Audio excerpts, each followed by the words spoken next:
Assalamualaikum warahmatullahi wabarakatuh. Selamat siang teman-teman semua, pendengar bincang online akurat.co. Hari ini program bincang online akurat.co akan hadir dengan nama program ini baru akurat.co yang saya pandu sendiri. Saya Sunardi Panjaitan, jurnalis akurat.co yang insya Allah secara rutin nanti akan menggelar diskusi dan wawancara dengan pakar-pakar, dengan tokoh-tokoh terkait dengan isu-isu aktual baik di dalam negeri maupun di mancanegara. Dan kita akan mengundang berbagai tokoh untuk hadir dan berdiskusi di forum ini dengan harapan kita ingin memberikan perspektif baru terkait dengan kondisi politik, ekonomi, dan sosial budaya di Indonesia maupun di mancanegara.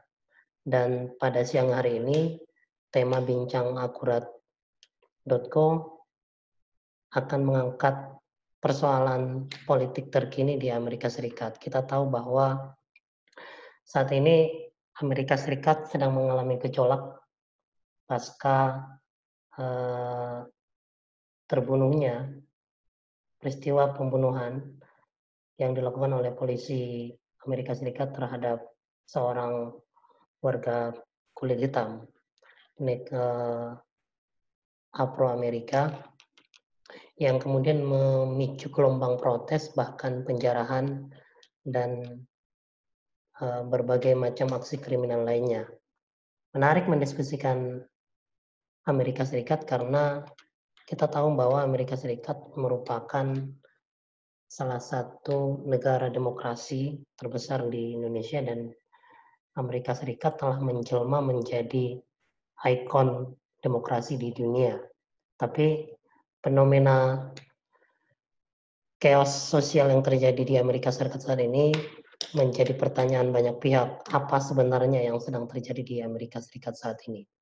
Nah, untuk itu siang hari ini saya akan berbincang dengan salah satu pakar politik, yaitu Bapak Abdul Malik Ismar PhD, yang merupakan senior advisor dari Paramedina Public Policy Institute.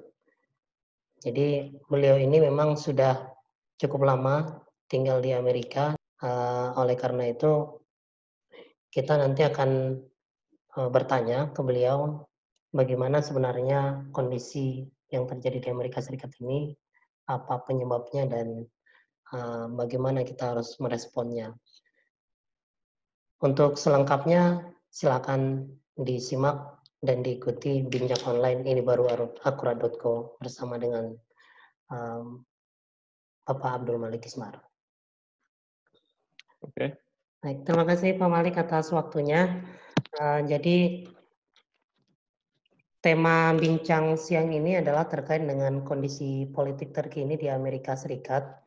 Sebagaimana kita tahu bahwa dalam beberapa hari terakhir Amerika Serikat dilanda kerusuhan pasca meninggalnya George Floyd yang terbunuh oleh polisi Amerika Serikat yang kemudian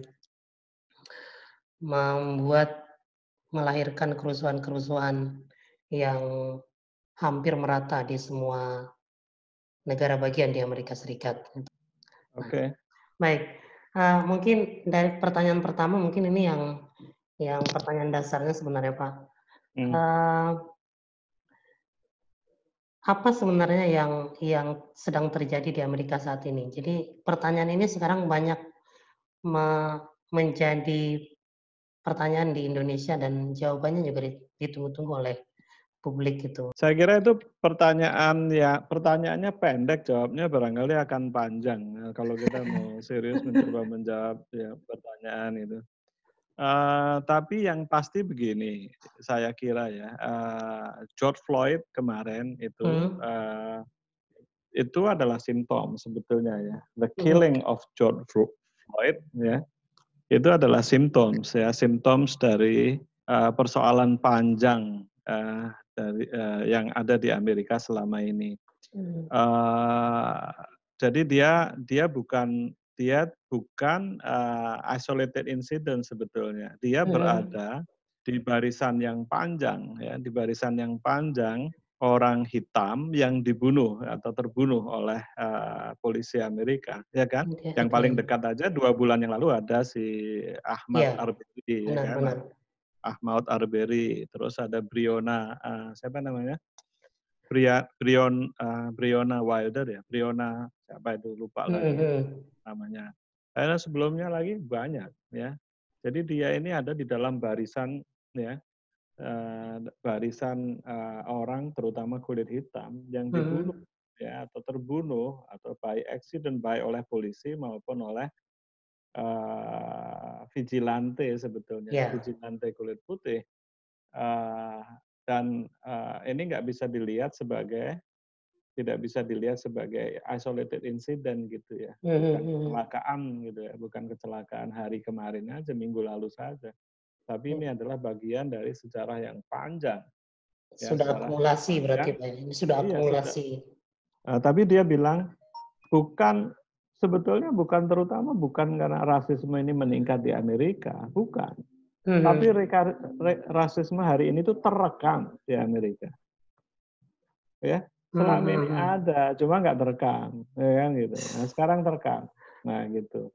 Ya walaupun saya mungkin nggak, ya itu sampai batas tertentu betul, tapi juga saya kira selama Trump menduduki ini banyak yang bilang lah, kalau toh tidak meningkat, itu orang-orang yang punya semangat ya Hmm. white supremacist gitu, Hmm. semangat apa namanya segregasionis gitu ya, Hmm. itu menjadi terbuka Oke, karena oke. presidennya memang memang apa namanya driving the wedge istilahnya itu apa namanya Hmm. mengusung apa namanya divisions itu, perbedaan itu, gitu loh, ya kan? Tapi Nah, sebenarnya faktor dominannya adalah karena ada pemantik. Pemantik itu dimulai oleh Trump sendiri, gitu Pak. itu tadi saya bilang, apakah itu pemantik atau dia menciptakan kondisi di mana ekspresi-ekspresi white supremacist ini menjadi menjadi hal yang biasa di Amerika, ya, Hmm. menjadi hal yang acceptable lagi gitu. Jadi Hmm. sudah lama ekspresi walaupun barangkali di underlying problemnya masih ada, tapi ekspresi-ekspresi yang terbuka itu kan kan apa namanya sudah tertekan lah ya, di repress lah ke bawah gitu kan ya. Hmm. Saya kira sejak Trump ini muncul lagi orang yang mempunyai semangat apa namanya segregasionis, white supremacist itu dengan sangat terbuka ya, dengan sangat Hmm. terbuka apa namanya uh, mendeklarasikan diri gitu kan. Hmm. Contohnya banyak. Contohnya yaitu North Carolina ya, yang apa namanya parade Ku Klux White Supremacist ya, Hmm. yang demonstrasi di mana di North North Carolina Carolina, ya. ya. North Carolina ketika itu yang teriakannya itu udah rasis banget. Teriakannya itu kan Jews will not replace us misalnya gitu. Itu teriakan Nazisme itu. Teriakan-teriakan Oke. zaman itu Hmm. ya. Yahudi tidak akan menggantikan kita. Jews will not replace us. Jews itu eksplisit banget. Hmm. Kemudian apa namanya teriakan-teriakan blood and Hmm. soil. Itu kan teriakan-teriakan white supremacist yang terbuka sekali disampaikan. Bahkan jauh dari itu kan salah satu penasehat pentingnya Trump itu Stephen Miller. Orang Hmm. Stephen Miller orang yang dikenal sebagai white supremacist. Jadi Iya. jadi mau tidak mau lah ya, mau tidak mau susah untuk melepaskan situasi ini dari perannya Trump. Kalau Oke. toh tidak langsung, dia menciptakan iklim yang yang kondusif untuk munculnya yang kayak gini-gini. Tapi sekali lagi ini adalah simptom dari persoalan yang Panjang. Panjang yang lalu. Pak, kita tahu bahwa Amerika ini kan sebenarnya ikon demokrasi yang sudah mapan dan matang gitu ya.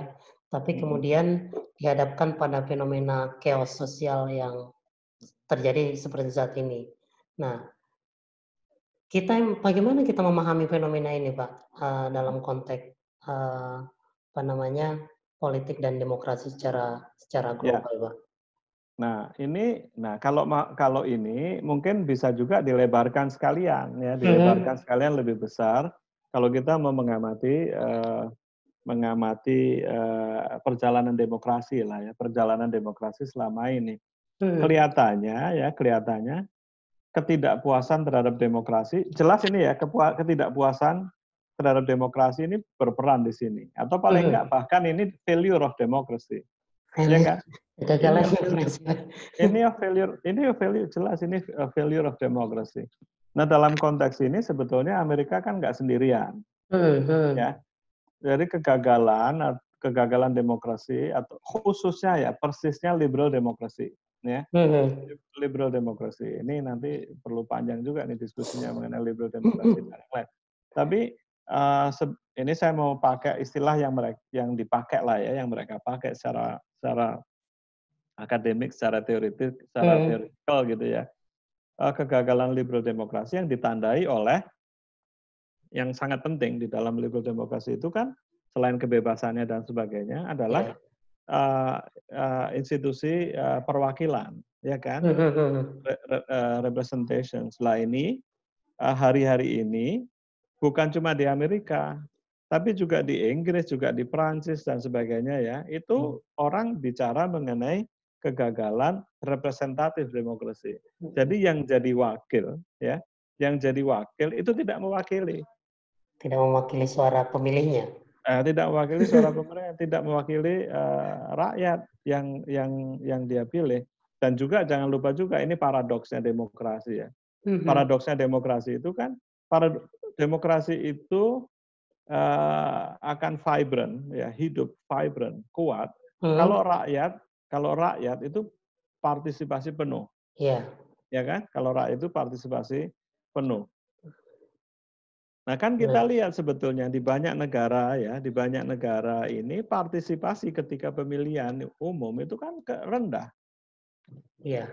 Ya kan? Satu, ketika pemilihan umum aja rendah. Ini sekarang ya hari-hari ini kalau Anda dengarkan Amerika, itu teriakannya antara lain vote, vote, vote. Jangan sampai enggak vote, jangan sampai enggak vote. Termasuk sebetulnya kenapa Trump itu bisa menang, karena banyak yang enggak vote, orang yang sudah frustrasi sama namanya establishment gitu. Sama aja nanti hasilnya. Kan kira-kira gitu. Ya, cuma kalau dapat kandidat yang kayak Trump luar biasa ininya, persoalannya. Saya kira jadi sekali lagi itu memang ini adalah catatan ya, catatan untuk demokrasi. Saya nggak akan bilang demokrasi fail completely, enggak. Tapi certain type of liberal democracy ya, certain type of liberal democracy itu punya persoalan dalam representation seperti ini. Jadi protesnya sebetulnya kalau sekarang di Amerika brutal seperti itu, sebetulnya banyak sekali protes-protes sebelumnya terkait ini kan. Occupy now. Ya. Ya kan? Iya benar. Occupy now. Itu kan slogannya luar biasa. We are the 99%. Iya kan? Mereka bilang we are the 99%. Kami ini yang the 99%. Jadi kita duduki aja Wall Street. Kita duduki ya, dan itu nggak cuma di Amerika. Di Amerika aja di sejumlah kota, ya kan? Di sejumlah kota, dan kemudian di Inggris, di Perancis, di mana-mana. Itu Occupy Now itu muncul. Yeah. Itu adalah simptom-simptom dari persoalan mendasar dari failure lah kira-kira gitu of democracy untuk mewakili orang rakyat. Nah, melihat fenomena ini sebenarnya banyak orang menyimpulkan bahwa begini Pak, sebenarnya apa yang terjadi di Amerika Serikat saat ini itu menunjukkan bahwa sendi-sendi demokrasi di negara itu sebenarnya rapuh sebenarnya, Pak. Benar nggak itu, Pak?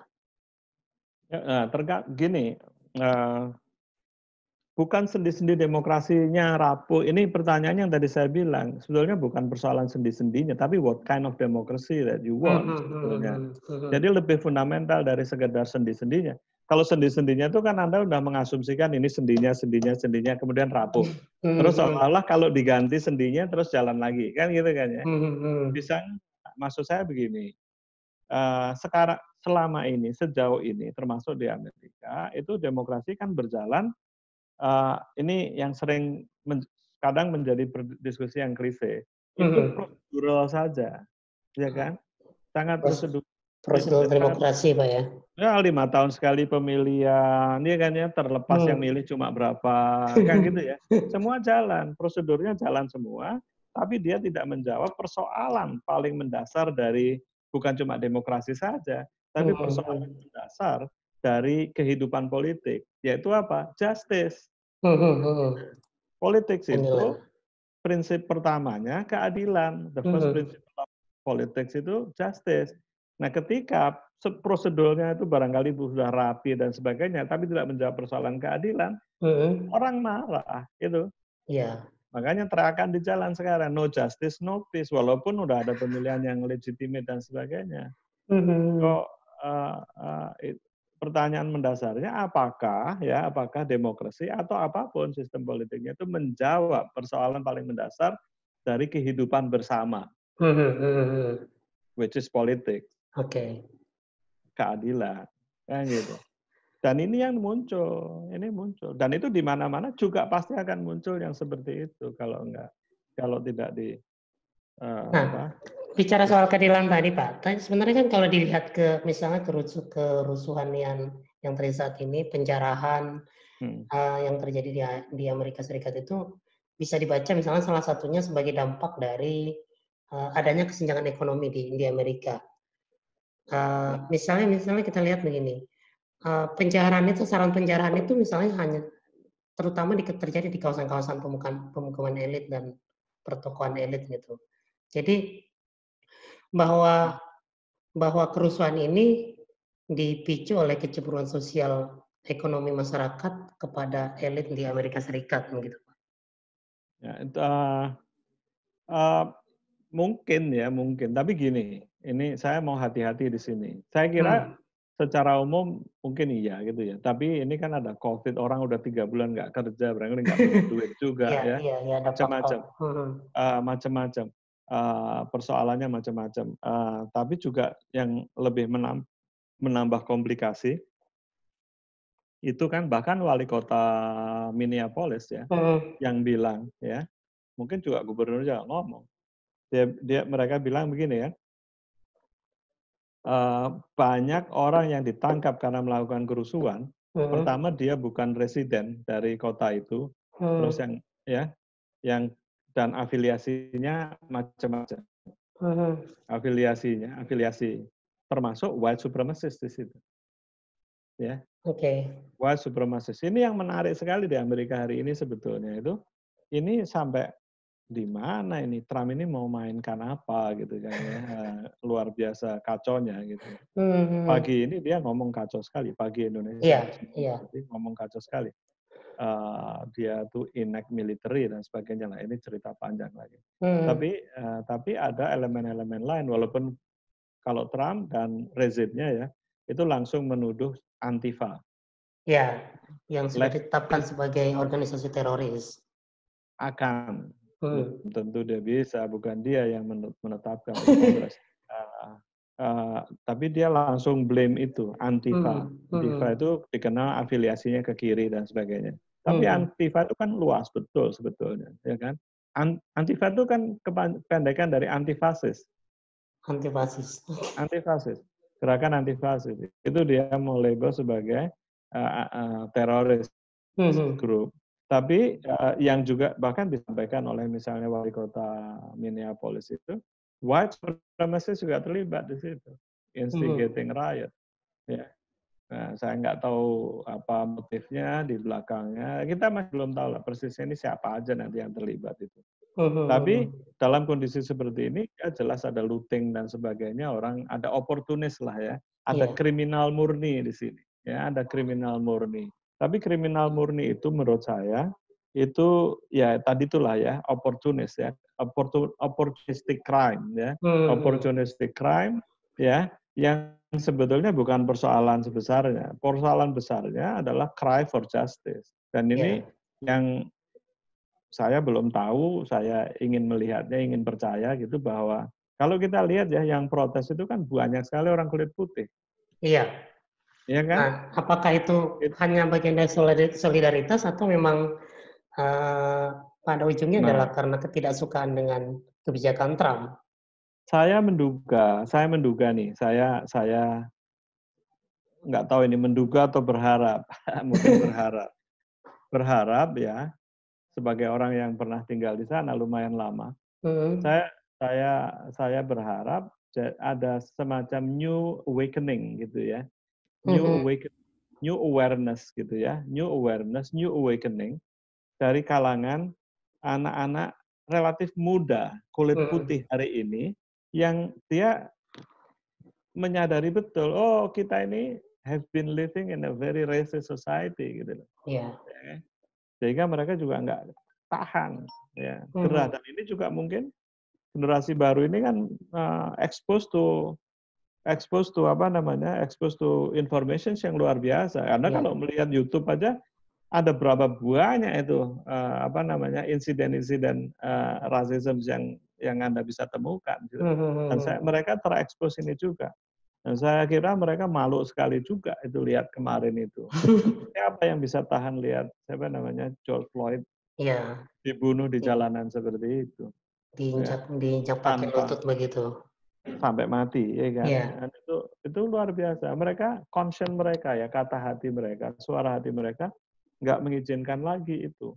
Saya kok Mhm. menduga di satu sisi ada reawakening ya, apa namanya awakening lah ya di kalangan Mhm. generasi muda putih yang kemudian mudah-mudahan akan ketemu dengan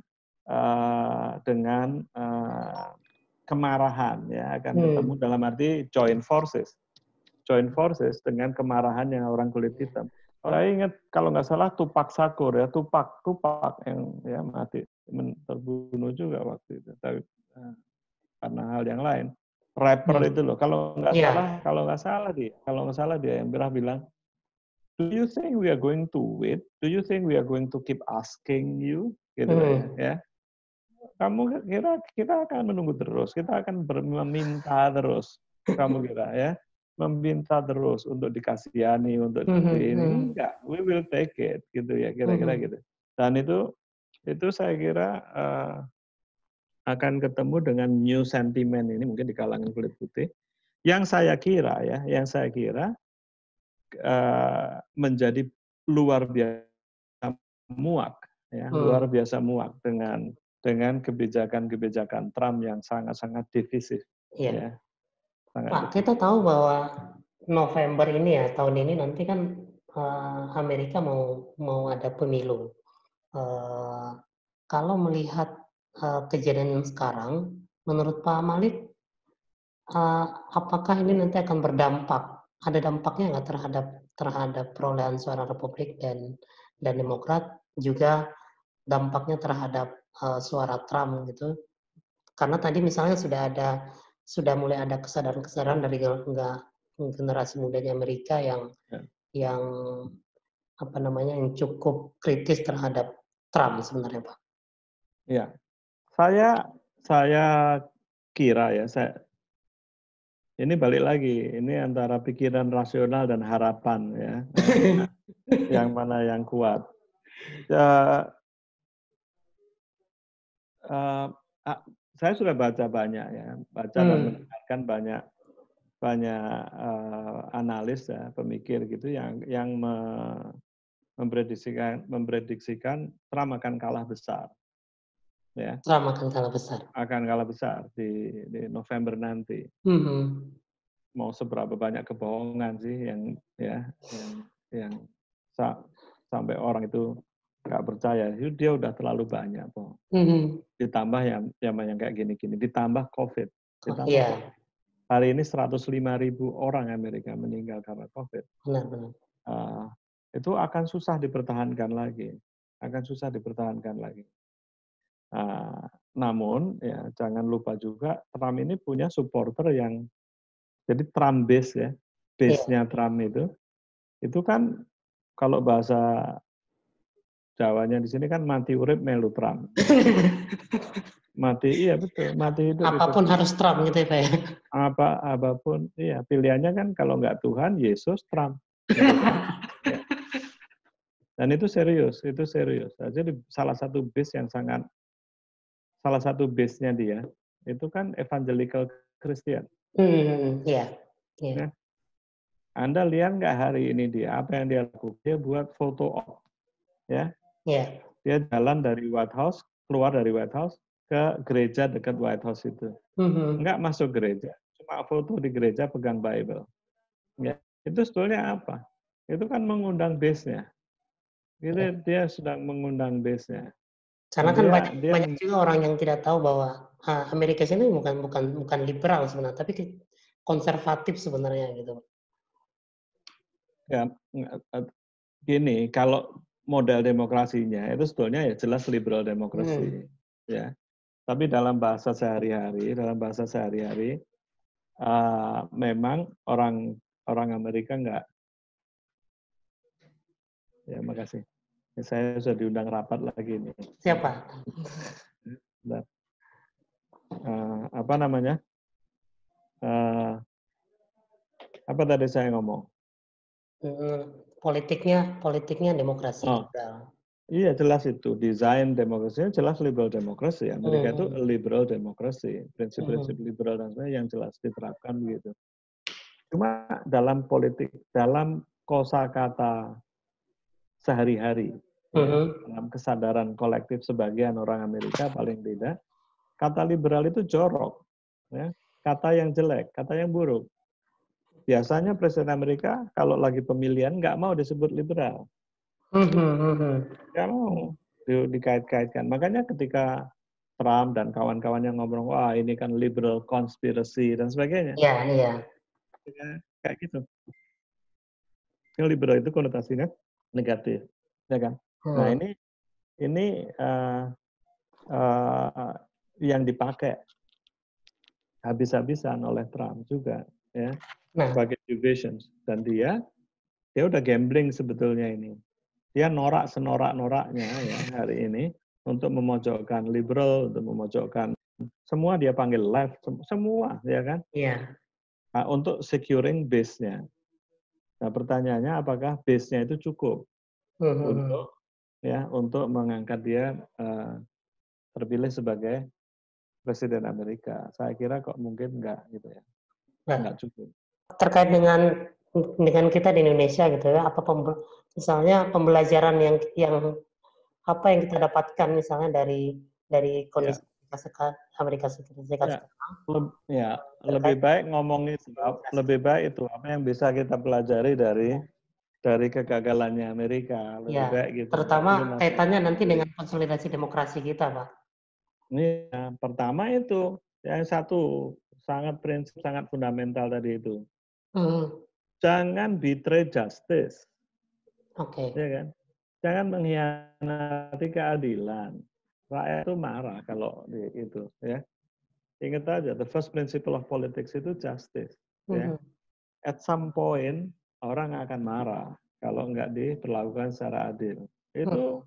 Itu sudah proven by history dari zaman kapanpun, ya kan?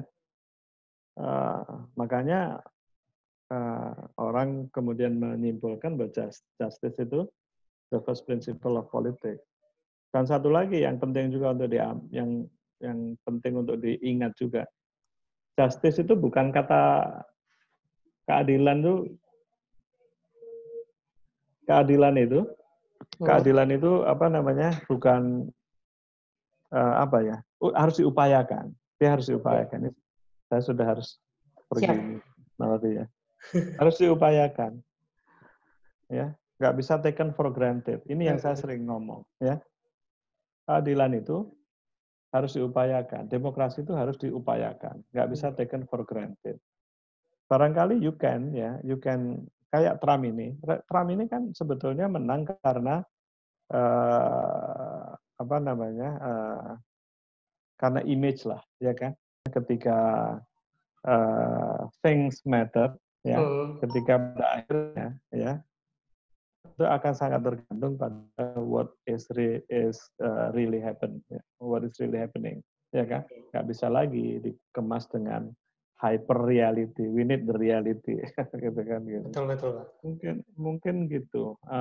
Buat pelajaran buat kita banyak sebetulnya yang bisa dipelajari. Diskontennya itu apa? Diskontennya demokrasi Amerika itu apa? Perlu kita pelajari.